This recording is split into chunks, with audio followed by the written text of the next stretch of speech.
Bien, en esta oportunidad vamos a dibujar un icosaedro directamente en axonometría ortogonal. En este dibujo podemos ver los tres ejes del espacio y una medida, la medida de la unidad, a la cual yo ya le apliqué la reducción, ya está hecho previamente. Así que sabemos que la medida de la unidad o el tamaño del cubo que vamos a dibujar ya está representada sobre los tres ejes del espacio. Ahora lo que vamos a hacer es dibujar el cubo tomando las medidas. Dibujamos paralelo a los ejes el cubo en axonometría,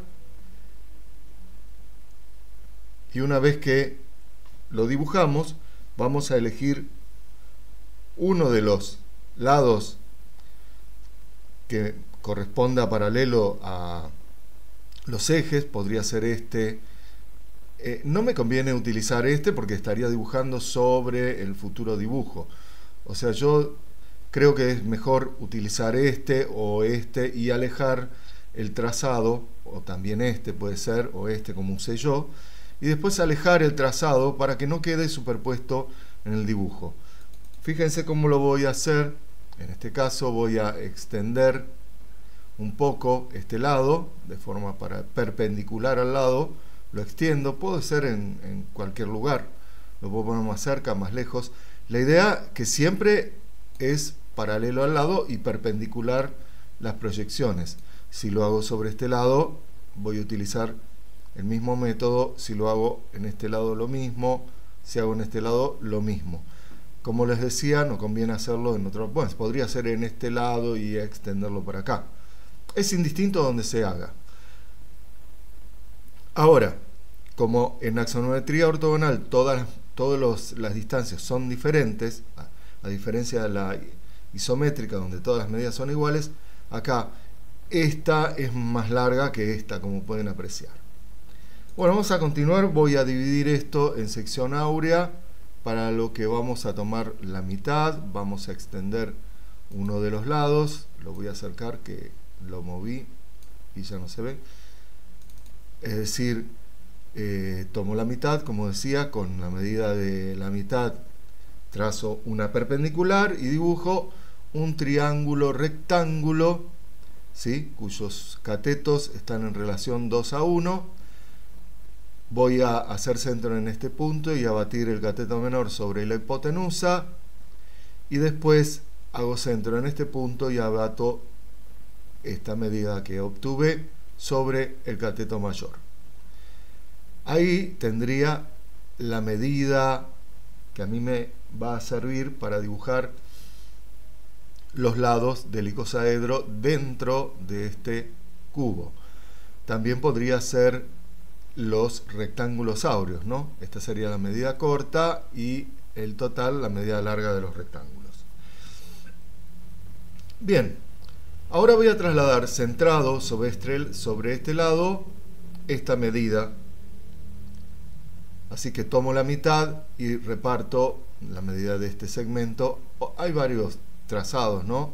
Podría encontrar la mitad, unir este punto y después dibujar dos paralelas, trasladar la medida con el compás. Hay varios métodos, me parece intrascendente mostrar alguno. Bueno, voy a colocar esa medida, la medida de A, centrada en este lado. Y la voy a trasladar al centro de la cara. La forma sencilla sería ponerlo paralelo al eje Y, pero para que vean que no es la única forma, ¿sí?, lo voy a poner cruzado. Entonces, como decía, si fuera paralelo, directamente pasando por este punto, trazo una paralela al eje Y y ya tendría el dibujo realizado. Pero como yo tengo la medida sobre toda la cara, si busco las intersecciones en las diagonales, puedo dibujar un cuadrado que contiene esa medida tanto en relación al eje X como en relación al eje Y. así que yo podría dibujarla como a mí me parece. Como estaba diciendo, lo voy a hacer de la forma más complicada. No es porque tengan que hacerlo de esta manera, sino que yo muestro que se puede hacer de cualquier forma. No necesariamente hay que poner la medida en relación al eje Y. Bueno, como les decía, trazo una paralela a X, elijo este punto y ubico la medida A en este lado. Fíjense que cuando rotó ya está significativamente más pequeña, porque claro, en este eje, en el de las X, la medida de la unidad es más pequeña que en este eje de las Y. Bien, para trasladarla abajo es muy sencillo. Vamos a dibujar dos líneas verticales que pasen por estos puntos. En mi caso voy a dibujar una vertical que pase por el medio de la cara hasta aquí abajo, donde corta con el eje Y. Marco el punto y dibujo una paralela al eje X, y cuando bajo, cuando encuentro la intersección con las dos verticales que había bajado, ya tengo para dibujar la proyección de este segmento en la base del cubo. Bueno, ahora vamos a ver cómo tendríamos que poner el segmento sobre esta cara. Así que bueno, por axonometría, como tengo este punto, lo bajo directamente con una recta perpendicular. Acá voy a hacer lo mismo, y trazando las diagonales voy a tener lo mismo que acá, es decir, el mismo cuadrado replicado sobre esta cara, y ahí voy a decidir cómo tengo que poner el segmento. Fíjense que en este caso horizontal no podría ser porque ya me quedaría paralelo con este, así que voy a tener que ponerlo vertical. Voy a tomar uno de estos puntos para trazar una paralela, y lo mismo voy a hacer acá abajo para saber qué altura tendrá que tener el segmento. Dibujo una línea vertical por el medio y ya obtengo este punto y este de aquí abajo, y voy a poder dibujar mi segmento vertical sobre esta cara. Bueno, este lo dibujé punteado porque después, cuando empecemos a conformar el icosaedro, nos vamos a dar cuenta que queda escondido detrás de los triángulos que voy a dibujar.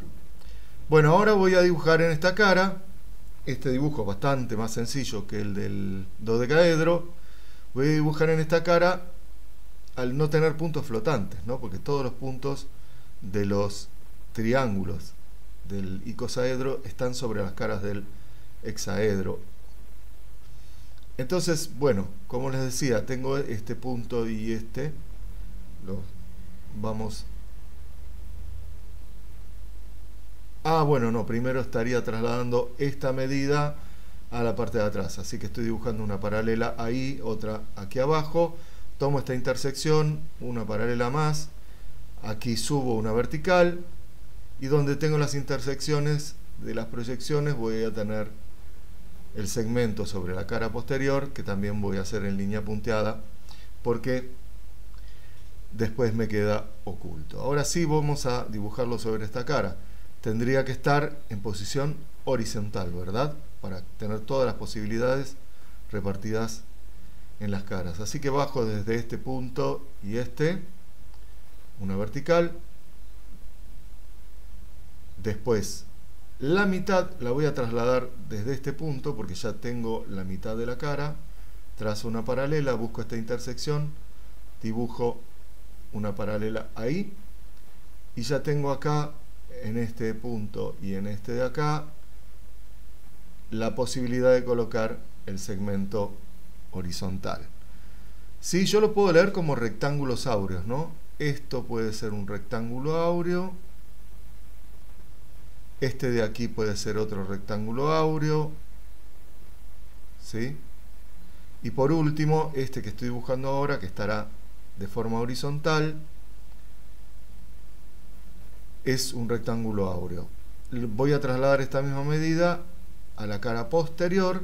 Ya hay muchas líneas, pero bueno, dibujaré dos paralelas a X.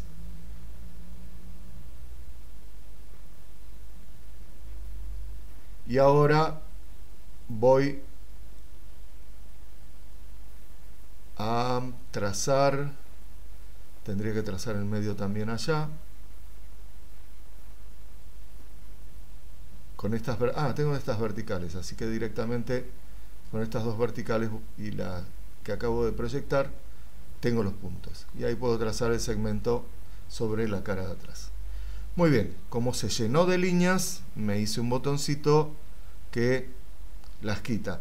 Las dejé para que puedan ver que siempre me mantengo paralelo a los tres ejes. Es decir, las verticales son todas paralelas al eje Z, las que son paralelas al eje Y y las que son paralelas al eje X. Todo se mantiene el paralelismo. Bueno, como voy a dibujar ahora, voy a empezar a dibujar los triángulos que conforman el icosaedro, lo que voy a hacer es apretar este botón y deshacerme de todas las líneas que estaban ahí. No las borré, sencillamente se ocultan. Y ahora vamos a dibujar el icosaedro. Fíjense que este es el primer triángulo que dibujo a modo de... es el más visible y para empezar, y tengo uno simétrico que es hacia el otro lado, así que voy a dibujar ese en segunda instancia. No sé por qué siempre imagino que esto es la cumbrera y es una especie de techito a dos aguas. Eso es lo que me hace recordar a mí cómo poder dibujarlo. Bueno, a su vez, si yo completo los triángulos, voy a ver que este puede ser el vértice de una pirámide de base pentagonal que quedaría encerrada por 5 triángulos equiláteros, que bueno, los voy a completar. Acá quedaría el otro. Ahora está la explicación de por qué este segmento lo dejé en línea punteada. No voy a dibujar ninguna de las líneas de atrás, eso lo voy a dejar para que lo piensen ustedes. Yo voy a dibujar la cara anterior. Voy a elegir qué otro triángulo voy a seguir haciendo. En este caso, este de acá atrás, que es simétrico a este primero que tengo acá. Y bien, ahora dibujo el que está para abajo. En este lugar voy a tener otro. Acabo de completar otra pirámide de base pentagonal con este vértice. Y ahora voy a venir para este lado y a dibujar los triángulos que corresponden a este lado. Acabo de cerrar otra pirámide de base pentagonal con este vértice. Fíjense que ya estaría completado el icosaedro. Como digo, los triángulos que están en la parte de atrás son simétricos a los que ya tenemos dibujados. Entonces, si quiero dibujarlos, solamente tengo que pensar cómo los voy a ir colocando. Ahora, vamos a ver que en este caso el ángulo que tengo es de 110 en este lado, 130 en este otro lado y en el piso me da 120. Este dibujo, si bien está hecho sobre plano, no es un dibujo tridimensional, tiene la posibilidad de moverse un poco, y lo hice a propósito como para que podamos ver cómo se va a ver el icosaedro según la angulación de los ejes. Entonces, ahora que tenemos todo terminado, podemos intentar mover y ver qué pasa en función que se varían los ángulos. Si yo cambio un poco este eje, voy a ver, ahí van cambiando los ángulos. Fíjense que qué es lo que pasa con la figura, ¿no? En algún caso podría ser que se vean o se quiera ver algunos de los triángulos que yo no dibujé porque quedaban en la parte de atrás. Es decir, acá estaría viendo que este triángulo que no dibujé y este también podría dibujarlos en este caso, y algunos que dibujé me estarían quedando invisibles si la proyección fuera esta. Ahora, si vuelvo a pasar por este lado, también en una muy particular como sería esta, casi que el dibujo se parece mucho a una planta o una vista. En este caso, fíjense como para saber qué ángulos no son convenientes elegir. Si yo pongo 115, 144 y 100, bueno, acá tengo un decimal, se puede hacer el redondeo a 1. Yo no los pongo porque si no, a veces da 359 grados y no sé. Bueno, entonces este recurso lo voy a tener subido en mi página de GeoGebra por si alguien quiere ver cómo quedaría una angulación determinada. Entonces, para no hacer el dibujo y que después no les quede mal logrado el dibujo, también pasaría lo mismo si yo hago esto, ¿no? Fíjense que en este caso me queda muy parecido a la planta o la vista. Entonces este dibujo da confuso. Para mí lo más interesante es que el dibujo quede de este tipo. Bueno, así que recuerden que va a estar subido este recurso en mi página de GeoGebra por si lo quieren chusmear. Tienen todas las líneas ocultas como para ver si hay alguna duda en relación al dibujo. Eso es todo.